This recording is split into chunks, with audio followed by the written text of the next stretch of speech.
આ તરફ પોલીસ કર્મચારી અને પેટ્રોલ પંપના માલિક વચ્ચે બબાલ થઈ।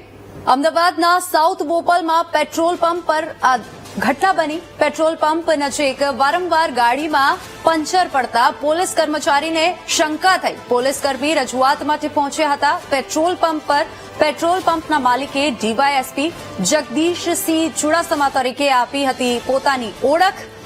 સાથે જ જગદીશસિંહ ચુડાસમાએ પોલીસ કર્મચારી ચિંતન પંડ્યાને લાફો ફટકાર્યો। બંને પક્ષો વચ્ચે ઉગ્ર બોલાચાલી થઈ અને આ ઉગ્ર બોલાચાલી મારામારીમાં પરિવર્તિત થઈ ગઈ।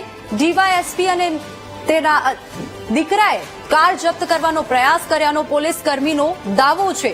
સમગ્ર મામલો પહોંચ્યો બોપલ પોલીસ મથકે।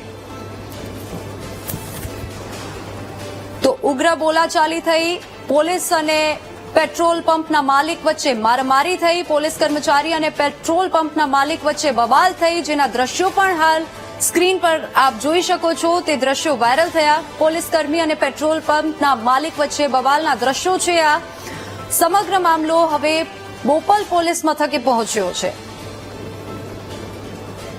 તો જે રીતે વિગતો મળી રહી છે, ડીવાયએસપી અને તેના દીકરાએ કાર જપ્ત કરવાનો પ્રયાસ કર્યાનો પોલીસ કર્મીનો દાવો છે। અને આ પણ વિગતો મળી રહી છે કે બંને પક્ષો વચ્ચે ઉગ્ર બોલાચાલી થઈ હતી, ત્યારબાદ મારામારી થઈ અને જગદીશસિંહ ચુડાસમાએ પોલીસ કર્મચારી ચિંતન પંડ્યાને લાફો માર્યો।